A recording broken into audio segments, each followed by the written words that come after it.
Hello everyone, আসসালামু আলাইকুম। আশা করছি তোমরা সবাই অনেক ভালো আছো। এসএসসি উচ্চতর গণিতের বীজগণিতিক রাশির প্রথম ক্লাসে তোমাদের সকলকে স্বাগত। তো আজকের ক্লাসের মাধ্যমে আমরা উচ্চতর গণিত শুরু করতেছি এসএসসির।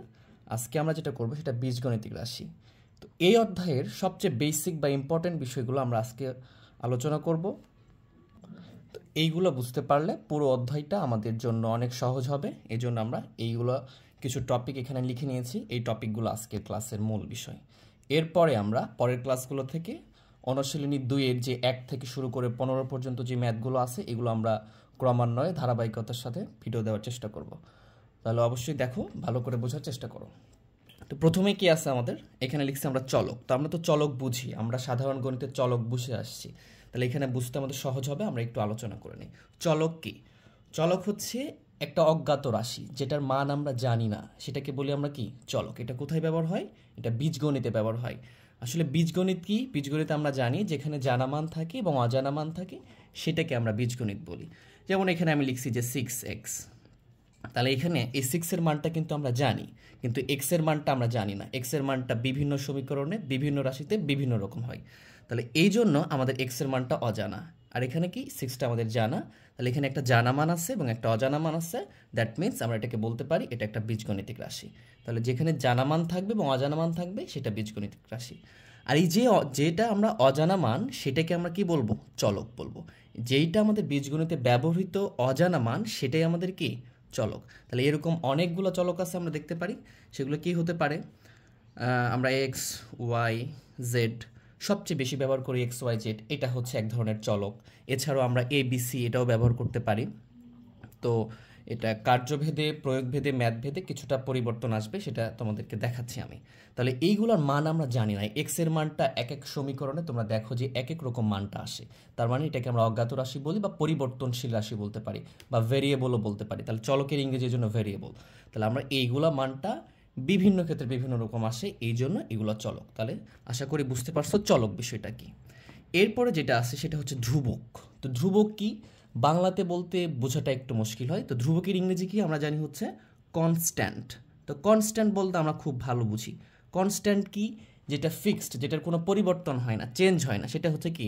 কনস্ট্যান্ট। তাহলে সেটাকে আমরা কি বলবো? ধ্রুবক বলি। এইখানে যদি আমরা একটা রাশি দেখি যে 3x প্লাস 5y প্লাস 4 এটা লিখলাম। তাহলে এইখানে এই যে 3x, তাহলে আমরা দেখতে পাচ্ছি যে এই পদে 3 হচ্ছে একটা ফিক্সড মান, কিন্তু x এর মানটা আমরা জানি না, এটা একটা পরিবর্তনশীল রাশি যেটা চলক। তাহলে এটার মানটা কি হতে পারে? সবসময় পরিবর্তন হতে পারে, মানে ভ্যারি করতে পারে। এটাও ক্ষেত্রে একই কথা। কিন্তু এইখানে যে 4 লিখছি আমি, এখানে কি লিখছি? 4। এটা কি কখনো চেঞ্জ হবে? এটা কখনো চেঞ্জ হওয়ার পসিবিলিটি নাই। তার মানে এইটা যদি একটা রাশি হয়, অথবা আমি যদি একটা রাশিকে নির্দিষ্ট মানের সমান আকারে বসাইলে সেটাকে একটা সমীকরণ বলি, আমরা বললাম একটা সমীকরণও বলতে পারি। তাহলে এই যে এই মানটা 4, এইটার কোনো চেঞ্জ হবে না, পরিবর্তন হবে না। এই যে 1, এটার কোনো চেঞ্জ হবে না, পরিবর্তন হবে না। তাহলে যেখানে চলকবিহীন যে পদগুলো থাকবে, যেখানে চলকের আধিক্য নাই বা চলকই নাই, সেটাকে আমরা কি বলবো? ধ্রুবক বলবো। আশা করি বিষয়টা বুঝতে পারছো। এখানে আমি এক্স ওয়াইকে চলক বিবেচনা করতে পারি, তাহলে আমাদের এক্স ওয়াই চলক হইলে এইটা হবে আমাদের ধ্রুব পদ বা ধ্রুবক। ঠিক আছে? এইটা হচ্ছে আমাদের মূল বিষয় ছিল। এরপরে আসছে আমাদের কি? বহুপদী। তো বহুপদী কাকে বলে? আমরা যদি বহুপদীর ডেফিনেশন দেওয়ার চেষ্টা করি, তো বহু মানে তো আমি এখান থেকে আমার যে এই যে ওয়ার্ড, এই ওয়ার্ডের যে নেম, এই নেম থেকে আমরা বুঝতে পারতেছি বহুপদী কাকে বলে। বহু মানে কি? অনেক, একের অধিক, সেটাকে আমরা বহু বলি। আর পদী মানে কি? পদ। আমরা জানি এই যে 3x 5 এগুলো একটা করে পদ। তো আমি বীজগণিতের বেসিক পর্বগুলোতে এই বিষয়গুলো শেখানোর চেষ্টা করছি। তোমাদের যদি এখানে প্রবলেম থাকে সাধারণ গণিতে, তোমরা করে আসতে পারো এবং ডেসক্রিপশন বক্সে আমি লিঙ্ক দিয়ে দিব, সেখান থেকেও করে নিতে পারো। তো আমাদের যে ক্রিয়াসূচক চিহ্ন যদি একটু বলে দিই, ক্রিয়াসূচক চিহ্ন হচ্ছে, ক্রিয়াসূচক না, আমাদের হচ্ছে প্রক্রিয়া যে চিহ্ন সেটা হচ্ছে 4টা। সেটা কি কি আমরা জানি? যোগ, বিয়োগ, গুণ, ভাগ, এগুলা। তো এর মধ্যে হচ্ছে আমি দুটাকে বলি ক্রিয়াসূচক চিহ্ন, সেটা হচ্ছে যোগ এবং বিয়োগ। এই দুটা চিহ্ন ক্রিয়াসূচক। কেন ক্রিয়াসূচক ইন ডিটেলস বলার সময় নাই এখানে আমাদের। তো এই দুটা চিহ্ন থাকলে, যোগ বিয়োগ থাকলে আমরা ভাববো এখানে পদ আছে, তার মানে এখানে দুইটা যোগ আছে, তার মানে বলতে পারি এটা একটা পদ, এটা একটা পদ, এটা একটা পদ। তাহলে এরকম একাধিক পদ যদি থাকে সেটাকে আমরা কি বলবো? বহুপদী বলবো। একটা উদাহরণের মাধ্যমে আমরা ক্লিয়ার করি বিষয়টা। এখানে দেখলাম যে 4x³ plus 3x² plus 2x plus 1 এরকম দিয়েছি, তাহলে এখানে একটা দুইটা তিনটা চারটা পদ আছে, তার মানে আমরা বলতে পারি এটা একটা কি বহুপদী। তাহলে একের অধিক পদ থাকলে সেটাকে বহুপদী বলবো। শুধুমাত্র যদি একটা এক্স থাকে সেটাকেও আমরা বহুপদীর অন্তর্ভুক্ত হতে পারে।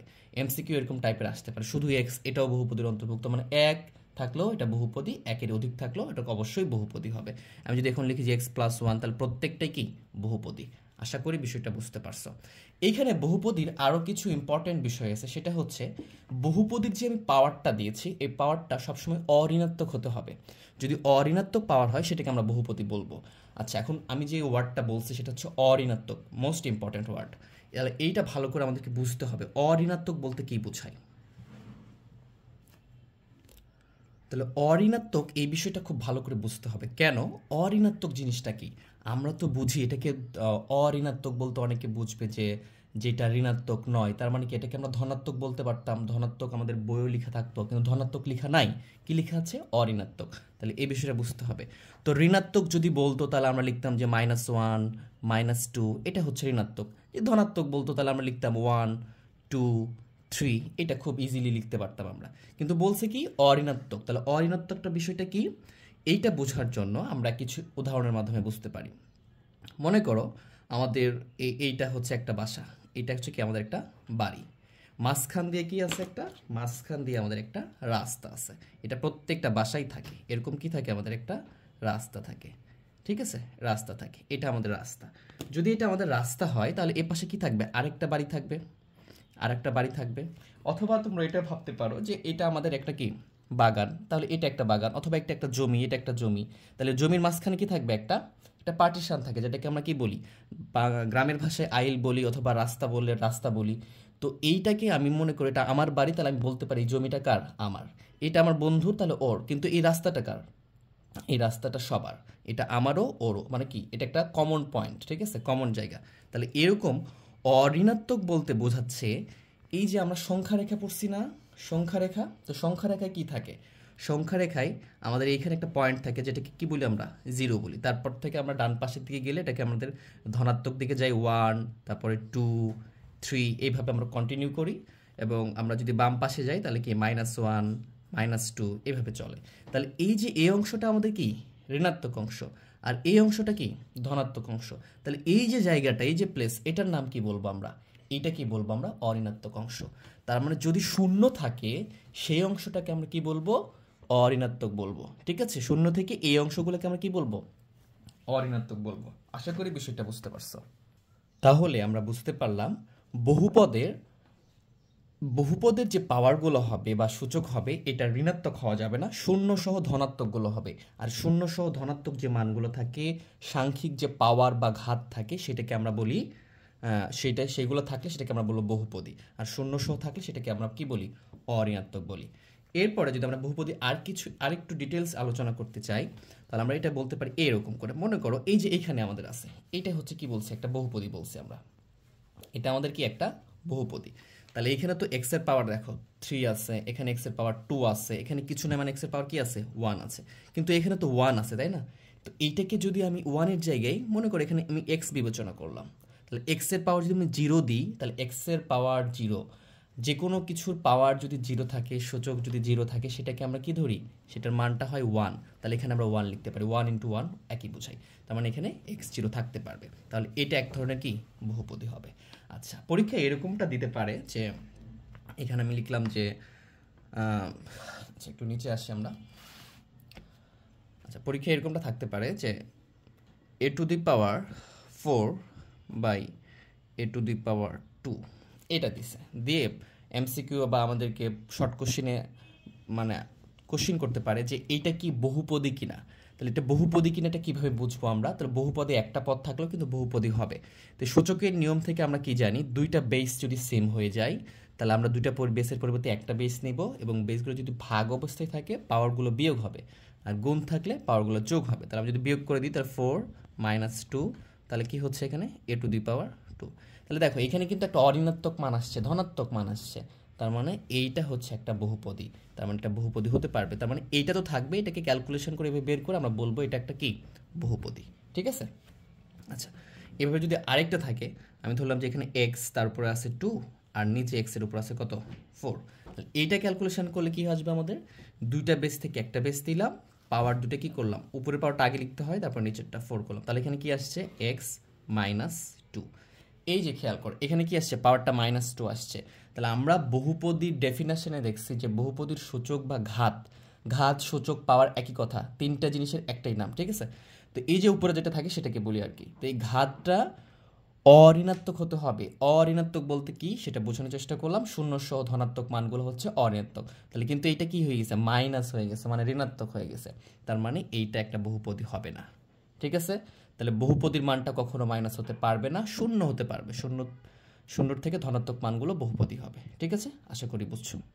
তাহলে আমাদের বহুপদী এরকমটা আমরা দেখার চেষ্টা করলাম। এরপরে যে মূল বিষয়টা আছে সেটা হচ্ছে আমাদের এক চলকের বহুপদী আছে।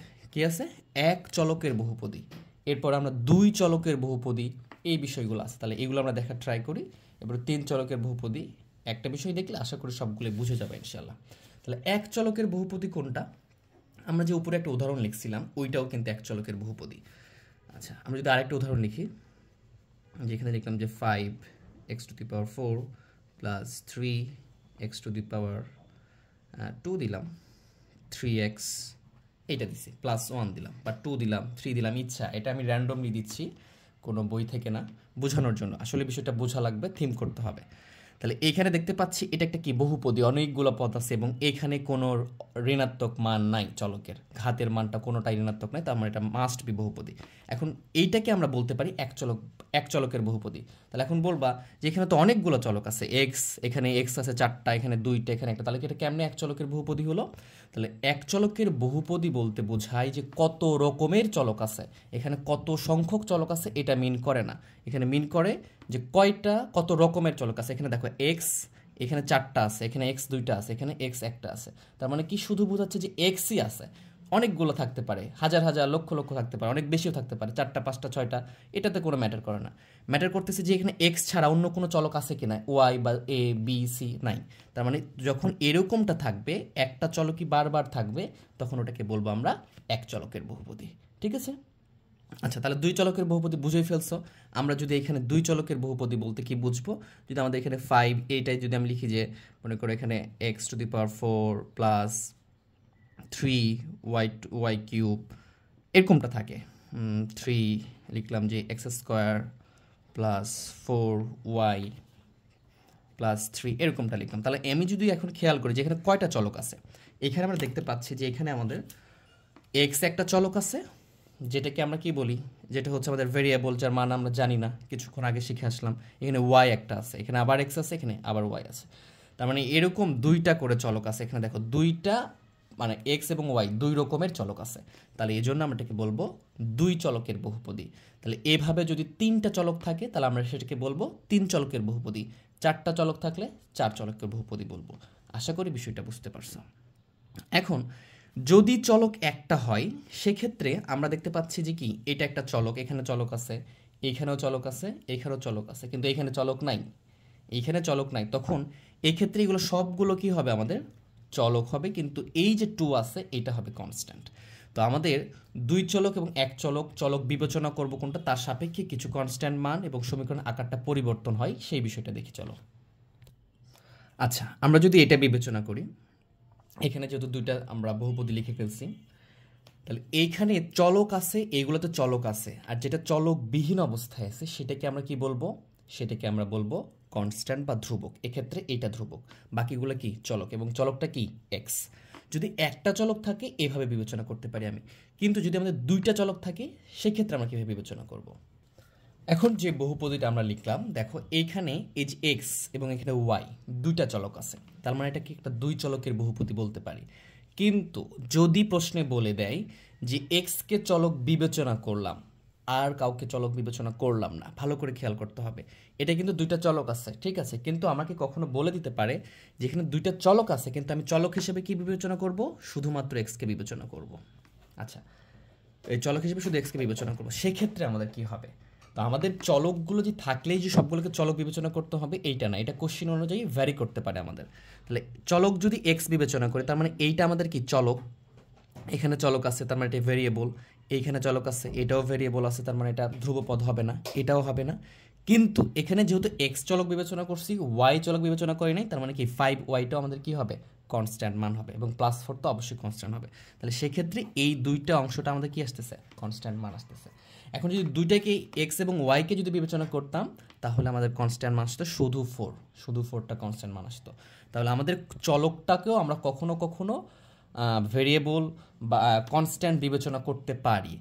যেমন আমাদের অনেকগুলো আগে করছি আমরা, যে এখানে থাকে যে ax plus b plus c, এইরকম যদি কোনো বহুপদী থাকে, সেক্ষেত্রে আমরা কি করতে পারি, এখানে যদি আমরা এক্সকে চলক বিবেচনা করি নর্মালি, তাহলে চলক বিবেচনা করলে কি এখানে এ বি সি এগুলো হবে কি আমাদের কনস্ট্যান্ট হবে।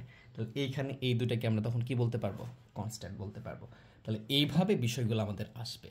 তাহলে এরপরে আমাদের যে বিষয়টা আছে সেটা হচ্ছে আদর্শ, এই যে বহুপদীর আদর্শ আকারটা কেমন হবে, মাত্রা, মুখ্য সহগ, মুখ্য পদ, এই বিষয়গুলো তোমাদের পরীক্ষায় আসবে, এইগুলো আমরা জানার চেষ্টা করি। চলো, এখানে আমরা একটা বহুপদী লিখে ফেলেছি, দেখো 7x⁵, 3x⁴। তো এই যে বহুপদীটা লিখছি, এখন এই বহুপদীকে এলোমেলো করে পরীক্ষায় দিতে পারে, দিয়ে যদি বলে সেটাকে আদর্শ রূপ আকারে লিখো, তাহলে এইটা যে সাজাইছি আমরা, এটাই হচ্ছে একটা সমীকরণের আদর্শ রূপ। একটা বহুপদীর কি রূপ, আদর্শ রূপ। আদর্শ রূপ কিভাবে আমরা বুঝবো, যখন ওই বহুপদীকে আমরা পাওয়ারের বা ঘাতের ক্রমান্বয় অনুযায়ী সাজাবো, মানে সবচেয়ে বড় যে পাওয়ারটা থাকবে সেটাকে আগে, দেন তারপর আমরা কি করব, এর চেয়ে একটু ছোট ছোট আস্তে আস্তে ছোট। দেখো এখানে সর্বোচ্চ পাওয়ার 5 আছে, তারপরে 4, তারপরে 3, তারপরে 2, তারপরে x, তারপরে 1 আছে। তাহলে এইভাবে যে আমরা ক্রমান্বয়ে সাজাইছি, এইটাই হচ্ছে একটা সমীকরণের আদর্শ আকার বা আদর্শ রূপ। তাহলে আমাদের একটা কোশ্চেন অ্যান্সার হয়েছে। এরপরে এখান থেকে আমাদের জিজ্ঞেস করবে, এই যে সমীকরণটা আছে এই সমীকরণের মাত্রা নির্ণয় করো। এই সমীকরণ কি নির্ণয় করো, মাত্রা নির্ণয় করো। তাহলে মাত্রা কিভাবে পাবো আমরা, আচ্ছা তার আগে একটু বলে রাখি, যখনই এরকম সমীকরণ থাকবে সেটাকে এলোমেলো থাকতে পারে।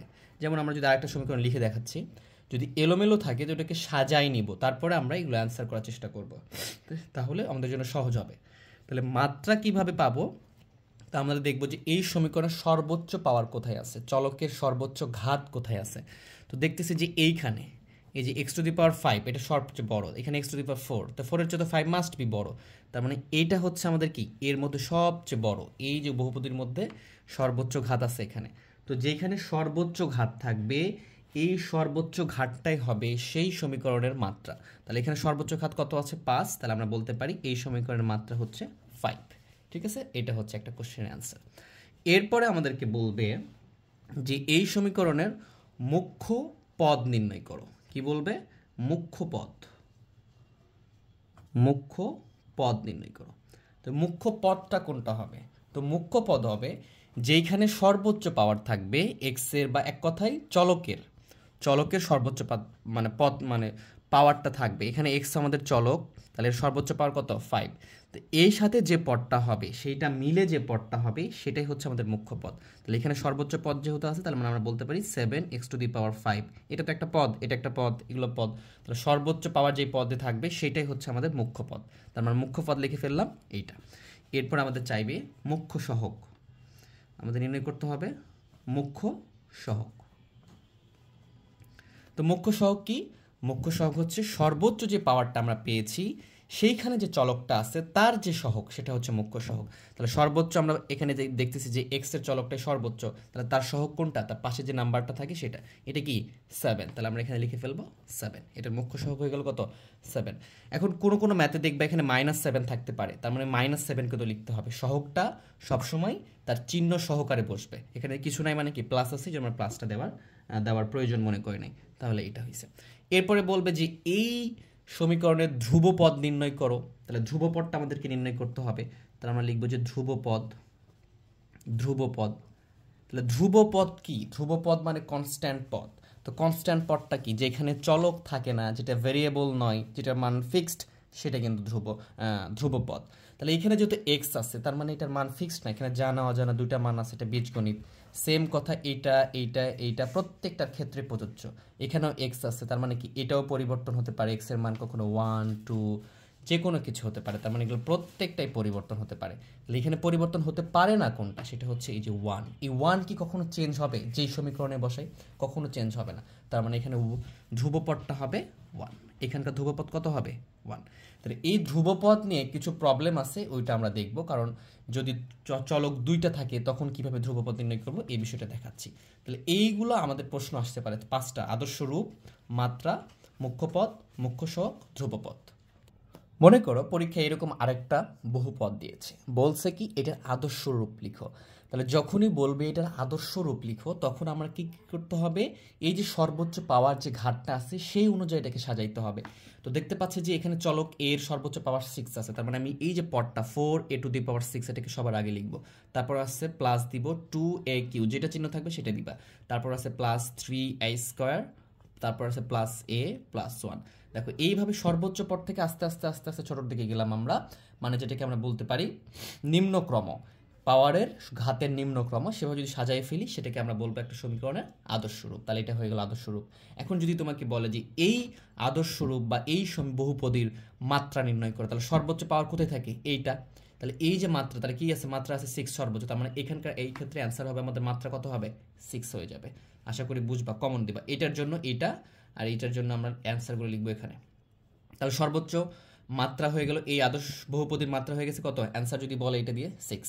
এখন যদি বলে যে এই বহুপদীর মুখ্য পদ কত, তাহলে বলো সর্বোচ্চ যে পাওয়ারটা থাকে তার সাথে যে পদটা হয় সেটা হচ্ছে আমাদের মুখ্য পদ। তাহলে এখানে হবে 7a⁴, এটা হচ্ছে আমাদের মুখ্য পদ। এরপর যদি বলে মুখ্য সহগ, তাহলে মুখ্য যে চলকটা আছে, সবচেয়ে বড় যে মাত্রাটা আছে তার যে সহগ সেটা হচ্ছে মুখ্য সহগ। তাহলে এখানে আছে কত, 4। এই যে এ চলকের মাত্রাটা কি 4, এখানে একে আমরা চলক হিসেবে বিবেচনা করতে পারি, কোনো সমস্যা নাই।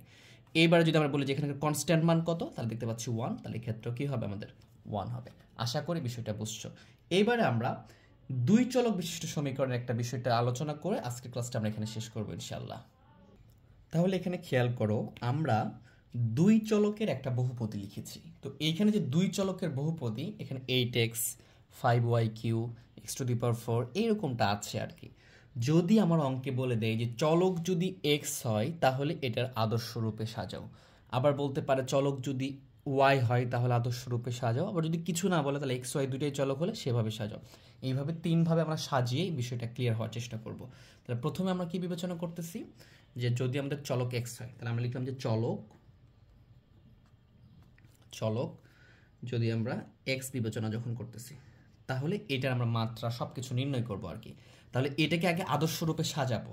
তাহলে এখানে দেখবা যেহেতু চলক x, তো দেখবা সর্বোচ্চ x এর পাওয়ার কোথায় আছে, সর্বোচ্চ x এর পাওয়ারটা কোথায় আছে, দেখতেছি যে এখানে সর্বোচ্চ x এর পাওয়ার আছে, তার মানে এই পদটা সবার আগে লিখবো। তাহলে x⁴, তারপরে y, তারপরে কিউব লিখবো। এরপরও দেখবো যে x এর পাওয়ার সর্বোচ্চ কোথায় আছে, এখানে x এর পাওয়ারই নাই, এখানে আছে সর্বোচ্চ পাওয়ার x3। তাহলে আমরা ওটা লিখলাম যে x³ প্লাস y³। এরপরে দেখবো যে x এর পাওয়ার সর্বোচ্চ কোথায় আছে, তা আমরা দেখতে পাচ্ছি যে x এর পাওয়ার এখানে আছে সর্বোচ্চ, তাহলে আমরা লিখবো 8x। আচ্ছা, এখন বলতে পারো যে y³ তো আপনি বিবেচনা করতেছেন, এটা তো মানে x এর চেয়ে বড় পাওয়ার, কিন্তু চলক হিসেবে x যখন বিবেচনা করব তখন y থাক, z থাক, a থাক, b থাক, এগুলো সবগুলো তখন আমার কনস্ট্যান্ট মান হিসেবে বিবেচনা করতে হবে, ভেরিয়েবল। তার মানে এটা আমার তখন বিবেচনায় আসা যাবে না। এখন বলতে পারো এখানে তো y³ আসছে, তো এটা তো চলক হিসেবে এখানে আসে নাই, x চলকের কনস্ট্যান্ট হিসেবে এখানে আসছে, বুঝতে পারছো এরকমটা। তারপরে আমরা সাজাতে পারি এখানে 5y³, এটা ভালো করে খেয়াল করো, বিষয়টা একদম ক্লিয়ার হয়ে যাবে তোমাদের কাছে এইটা। তাহলে এইটা যদি একটা আমরা কি করছি, এই যে বহুপদীর পরীক্ষায় বলছে যদি চলক x হয় তাহলে আদর্শ রূপ তৈরি করো, গঠন করো, আবার মাত্রা নির্ণয় করো, মুখ্য সহগ নির্ণয় করো, এইটা বের করতে বলবে। তাহলে আমরা কি করব, তাহলে চলক যখন x বিবেচনা করবা তখন y বা অন্য যে কোনো কিছু থাকলে সেটা কনস্ট্যান্ট বিবেচনা করতে হবে, সেটাকে 9 এর মতো কনস্ট্যান্ট বা ধ্রুব ধরতে হবে। তাহলে আমি x কে যেগুলো পাওয়ার সর্বোচ্চ থাকবে, দেখো এখানে 4, তারপরে 3, এখানে x, এইভাবে সাজিয়ে লিখছি, তার মানে এটা আদর্শ রূপ হয়ে গেছে। এখন আমাকে বলবে যে এই চলকের মুখ্য পদ কত, মুখ্য পদ নির্ণয় করতে বলবে। তাহলে আমরা দেখবো যে এখানে চলক x, তাহলে x এর সর্বোচ্চ পাওয়ার কোথায় আছে, এইখানে আছে, তার মানে এই যে পদটা আছে, যেহেতু আমরা আদর্শ রূপে সাজাইছি তার মানে প্রথম পদটা সবসময় হবে, তাহলে এইটা হবে আমাদের কি পদ, মুখ্য পদ। এই যে সর্বোচ্চ পাওয়ার যেটা চলক হবে তার সর্বোচ্চ পাওয়ার যেখানে থাকবে সেটা আমাদের মুখ্য পদ, মানে এই পুরো অংশটা কি আমাদের মুখ্য পদ। তাহলে আমরা মুখ্য পদ এটা পেয়ে গেলাম। এখন বলবে যে এই চলক x ধরে তার মাত্রা নির্ণয় করো, তাহলে এখানে মাত্রা কি হবে, তা আমরা জানি কি যখন এখানে x চলক, তাহলে x এর যে সর্বোচ্চ পাওয়ারটা থাকবে সেটা তার মাত্রা। তাহলে দেখতে পাচ্ছ সর্বোচ্চ পাওয়ার এখানে কত আছে, 4, তাহলে এখানে আমরা বলতে পারি এইটার মাত্রা হচ্ছে 4। এরপরে আমাদের বলবে যে মুখ্য সহগ নির্ণয় করো, তা আমরা জানি যে মুখ্য সহগ তাহলে কি হবে, মুখ্য সহগ। তো মুখ্য সহগ হবে আমাদের এই যে যেটা সর্বোচ্চ পদ আছে তার সাথে যে কনস্ট্যান্ট মানটা থাকে। এখানে সর্বোচ্চ আমাদের যে ভেরিয়েবল বা ধ্রুব পদের মান আছে x⁴, তার সাথে কিছু না, মানে এখানে 1 আছে, এবং এই যে ওয়াই কিউটা এইটা কিন্তু আমাদের কনস্ট্যান্ট বিবেচনা করতে হয়েছে, কারণ আমরা চলক হিসেবে শুধু এক্সকে ধরেছি। তাহলে আমরা মুখ্য সহগ লিখতে পারবো ওয়াই তার উপরে কিউব। এই বিষয়টা ভালো করে খেয়াল রাখবা। এখন তুমি বলতে পারো যে আপনি তো আগেই শিখাইলেন যে এক্স ওয়াই জেড এগুলো চলক, তাহলে এখানে কেন আপনি মুখ্য সহগ ধরলেন বা কনস্ট্যান্ট ধরলাম? কারণ এক বা একাধিক চলক যেখানে থাকবে সেইখানে আমরা যদি একটাকে চলক বিবেচনা করে বাকিগুলোকে আমরা কনস্ট্যান্ট মান ধরতে পারি, কখনো দুইটাকে চলক বিবেচনা করতে পারি। এইটা আমাদের প্রশ্নের স্ট্রাকচারের উপরে অ্যাকর্ডিং টু কোশ্চেনের উপর অ্যান্সারগুলো করতে হবে। তো আমার কোশ্চেন ছিল এখানে এক্স যদি চলক হয় সেক্ষেত্রে নির্ণয় করবো আমরা। তার মানে এক্সটা আমার চলক, তার সাথে যেগুলো থাকবে বাকিগুলো কি হবে আমাদের মাস্ট বি কনস্ট্যান্ট মানটা হবে। তাহলে এইটা চলক হলে তার সাথে এখানে ওয়াই কিউ আছে, এটা কি হবে মুখ্য সহগ হবে। এইবারে আমাদের যেটা নির্ণয় করতে হবে সেটা হলো ধ্রুবপদ। কি নির্ণয় করতে হবে? ধ্রুবপদ। এইখানে খুবই ইন্টারেস্টিং, আগে কিছুক্ষণ আগে যে বিষয়টা বললাম। তো ধ্রুবপদ কি হবে? এক্সটা কি আমার চলক, তাহলে এখানে এক্স আছে, তার মানে কি এটা ধ্রুবপদ হবে না। এখানে এক্স আছে, ধ্রুবপদ হবে না। এখানে এক্স আছে, ধ্রুবপদ হবে না। কিন্তু এখানে কি এক্স আছে? ওয়াই আছে। তো ওয়াই তো কনস্ট্যান্ট মান, 5ও constant, 4 constant, Y constant, 9 constant, মানে এই সবগুলো ধ্রুবপদ হবে। তাহলে এখানকার ধ্রুবপদ কি হবে? 5 y q plus 4y plus 9। বুঝতে পারছো? আশা করি বিষয়টা বুঝছো।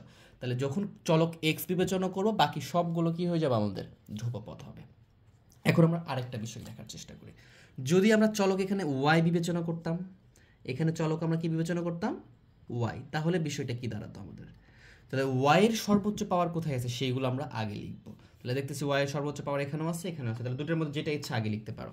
তাহলে আমরা লিখতে পারি যে এখানে x⁴ ওয়াই তার উপরে q plus x³ y q plus এখানে আছে 5y কিউ। আচ্ছা দেখো, সব জায়গায় ওয়াই চলকের মান পাওয়ারটা সেম। তাহলে তুমি যদি এখন মনে করো যে আমি এটাকে আগে লিখবো, এটাকে আগে লিখবো, লিখতে পারো, এটাতে কোনো ম্যাটার করে না, কোনো সমস্যা নাই, ইচ্ছা তোমার। যেহেতু সর্বোচ্চ পাওয়ার একই, তাহলে তুমি যেটাকে আগে ইচ্ছা লিখতে পারো। পরের লাইনে বিষয়টা আরও ক্লিয়ার করে দিচ্ছি তোমাদেরকে। এরপর যদি দেখি এখানে কি আছে, 4y, এটা লিখবো। তারপরে আমরা লিখবো এখানে 8x, তারপরে প্লাস কি লিখবো আমরা? 9 লিখবো। তাহলে এইখানে আমাদের চলক বিবেচনা করছি কাকে? তাহলে চলক বিবেচনা করছি আমরা ওয়াই কে। তাহলে এখানে কি হয়ে গেছে? এক্সটা কনস্ট্যান্ট হয়ে গেছে। বিষয়টা বুঝতে পারছো? এটা ভ্যারি করতেছে, আমি কোনটাকে বিবেচনা করতেছি, এভাবে ভ্যারি করবে আমাকে প্রশ্নে কোনটা চাইছে, ঠিক আছে? তো যদি চলকটা ওয়াই হয়ে যায় তখন কনস্ট্যান্ট হয়ে যাবে এক্স। যেমন এখানে চলক এক্স ছিল, ওয়াই ছিল কনস্ট্যান্ট। তাহলে সেম ভাবে এইখানে যদি মুখ্য পদ সর্বোচ্চ পাওয়ার কোনটা? এইটা। আচ্ছা আমরা যদি এখানে সবচেয়ে ইম্পর্টেন্ট বিষয়টা হয়, যদি পরের লাইনে এইটা করি, দেখো প্রত্যেকটাতে কি আছে? ওয়াই কিউব আছে না?